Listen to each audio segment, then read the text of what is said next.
All right, you're now listening to I'm Watching Movies. This is Sean Crosby, and welcome. Thank you for joining me. This is a new podcast. This is the very first episode, so I thank you for lending your ear to the boy. I am doing this as sort of a way to practice talking on a mic, and I figured what better way to do this than to talk about movies. Everybody loves movies. Maybe somebody would like to hear me talk about movies. Probably not, but if so, you are in the right place. So, basically what I'm going to be trying to do is every episode picking some kind of a movie and just not discussing because it's just me, but just talking about it. Just talking about the movies I'm watching. Nothing big, no big analysis of the film, just how it made me feel, what I think about it, what does it make me think about, things in that nature. So I figured, what better way to start this kind of a new project than the newest film from my personal favorite director, Paul Thomas Anderson. So that means I am, of course, talking about Licorice Pizza. Licorice Pizza came out in 2021, I believe, was the official release date, and it stars Cooper Hoffman and Alana Haim, and I believe probably their first feature films, if I'm not mistaken, and also is currently nominated for 3 different Academy Awards for Best Picture, Best Director, and Best Original Screenplay, so that's pretty cool. And thought it was pretty fitting. You know, I actually literally just got home from seeing this movie myself about, I don't know, maybe 30 minutes ago, and saw it by myself. There was only 2 other people in the theater, which was a first experience for me, going to the movies by myself and being that empty of a theater. But overall, pretty much enjoyed the film. Liked it a lot. Thought there was a lot to take away from it. Definitely a Paul Thomas Anderson film. The dialogue, very reminiscent of movies of his, like Inherent Vice and The Master, things like that. Just a unique dialogue style. Cinematography was really good.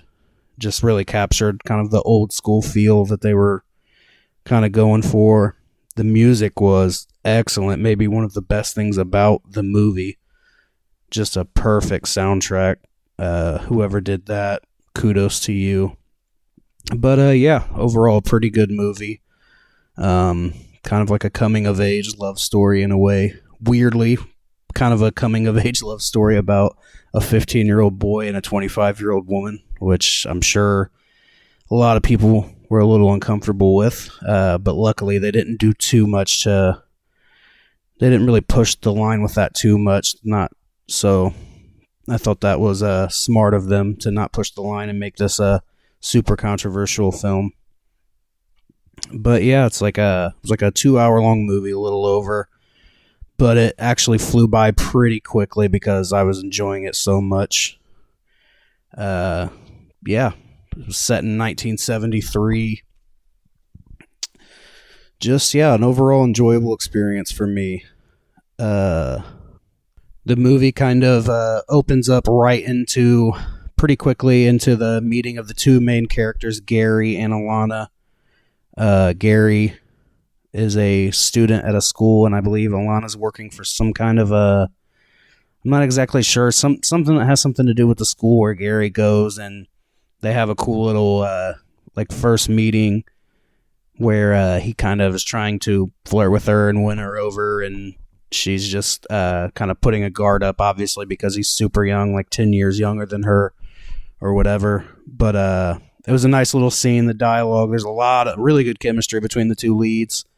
I thought they did a pretty good job with the casting of that. And from what I understand, I think the roles may have even been written for Alana Haim and Hoffman. Hoffman, of course, is the son of the late, great Philip Seymour Hoffman. So it was pretty cool to see that, he looks pretty close to his dad, what you would imagine a young Philip Seymour Hoffman looks like. And you can tell he definitely has some potential to really do some good work and make some really quality TV or movies or whatever he ends up doing. But yeah, it's pretty much just they start kind of hanging out, going on dates, whatever. She kind of starts hanging out with him and his friends. But yeah, just a really interesting way that they paced the movie and everything. I thought it was really good. Probably not my favorite Paul Thomas Anderson film, but I definitely see myself rewatching this a lot and letting it sink in more and more. It's still pretty fresh in my head, so there's probably things that I'm forgetting about it. But overall, just a really solid film, a really above average film. I know that's probably doesn't sound like a glaring compliment, but considering how much just garbage is out there, it's definitely a compliment. It stands ahead of the pack in a way. A lot of cool little cameos in it. John C. Reilly had a cool cameo as the grandpa from the Munsters in a short scene. I thought that was pretty cool. What's her name was in it? Had a small role. Blah, blah, blah, blah. Excuse me 1 second. Sorry. Maya Rudolph. Maya Rudolph had a short role. She is, of course, a really funny comedian and actress, and is also the actual real-life wife of Paul Thomas Anderson, the filmmaker. So it was cool to see her in there. There's a lot of really cool. Sean Penn had a small role. He played Jack Holden, who apparently is an actor based on the real-life William Holden. And then Tom Waits was also in the film. He's a really gruff, cool voice, so it was cool to see him in there. It's funny. Bradley Cooper had a short role portraying John Peters, and he was kind of just a live wire. It kind of funnily reminded me of a serious version of what Neil Patrick Harris did in the first Harold and Kumar movie. If you actually put that in like a Oscar level movie, and that was that version of it, that's kind of what he did with it. And I really thought enjoyed his portrayal of that. So I thought that was pretty cool. Let's see. Yeah, the soundtrack, I can't state enough how awesome the soundtrack was. They actually used the song from the trailer, Life on Mars by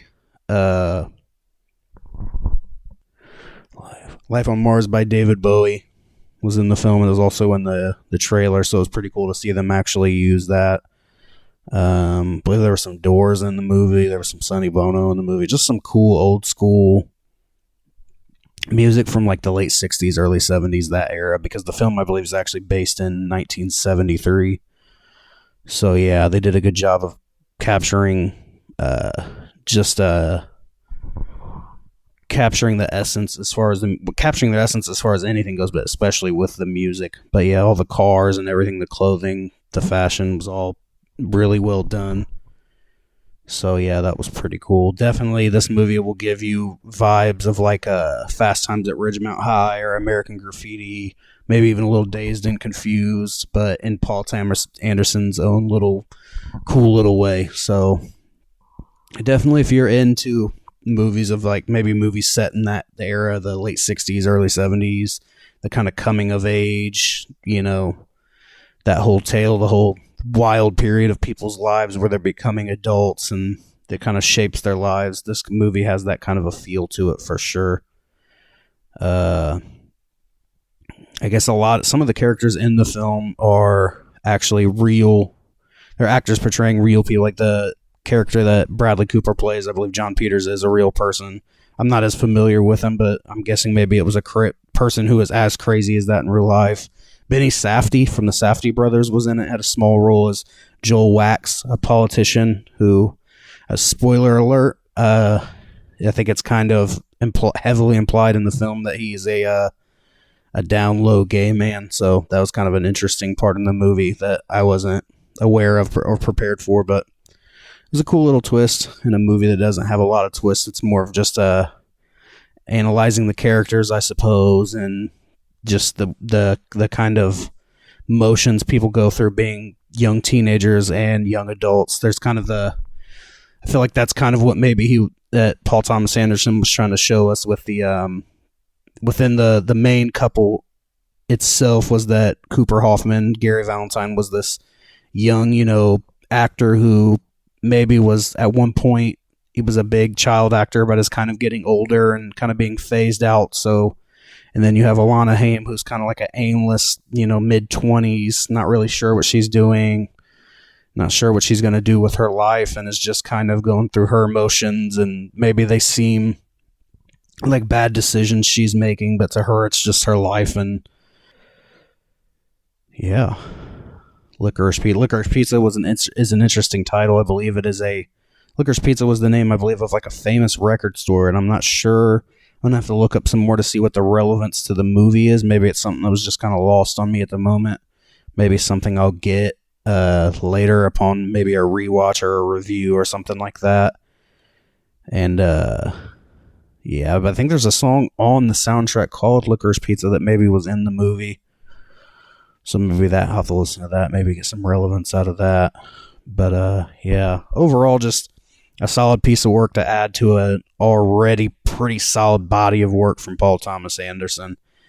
I think it's definitely, I don't know if it will for sure win one of the 3 awards that it's nominated for in the Oscars, but I think it has a good chance of doing so. Just kind of my immediate thoughts and feelings about the movie. Overall, pretty much enjoying it. At the moment, not really watching too much else as far as TVs and movies. Just recently caught up on The Witcher. Oh, actually, I have a new episode of The Righteous Gemstones. Oh, that was another cool thing about this movie was that one of the people from the TV show The Righteous Gemstones, if anybody watches that, was in that. He's the oldest son. Skylar Gisondo is the guy's name. He plays the Gideon Gemstone. He's the youngest son of Danny McBride's character in The Righteous Gemstones, the oldest son. He's the one that does all the movie stunts. So it was pretty cool. I didn't expect to see him pop up in it, and he had a good little role. So it was pretty cool to see him in there. Really amazing cast. Just everybody just did a good job, especially a lot of the younger, obviously more inexperienced actors. They did a good job hiding whatever weaknesses they might have had and accentuating the positives. A really good job of that. Not really too much to complain about. In all honesty, I guess maybe just the weirdness of it being such a big age gap. But maybe that's also a point in the film, is that this age gap and maybe how people view, a statement on how we would have viewed it if it was the other way around and it was a 15-year-old girl and a 25-year-old man. We definitely would have not even watched this probably, so I don't know. Maybe that's a part of the whole thing of the movie, the whole message and vibe. I don't know. Some of those things are lost on me sometimes they're not. It definitely could have been there, though. For sure. But yeah, overall, a fun flick. I enjoyed it. Yeah, I'm not going to try to squeeze too much more out of this. Just leave it at that. Hopefully, I get a little bit better at stretching these things out. And I plan on watching a fuck ton more movies. I don't know why I tried to censor myself. That was a little weird. But maybe as I watch more of these movies, do more of these little just talking about my feelings, maybe I'll get better at it. Maybe it'll help me analyze these films a little bit more myself, reflect on these films and why I like them, why I dislike them, things like that. But yeah, basically just thank you for listening. Really appreciate it. Even if it was just for a couple minutes, even if you've already turned it off by now, I thank you tremendously. I don't know how often I'll post these. I'm going to try to maybe do one a week just for fun. Maybe as short as, 10, 15 minutes, or maybe as long as an hour or two, depending on how much I get out of the film, how much I'm able to squeeze out, how much juice I'm able to squeeze out of these sweet movie nectarines, oranges, all those things. But yeah, so definitely thank you for listening, and peace next time.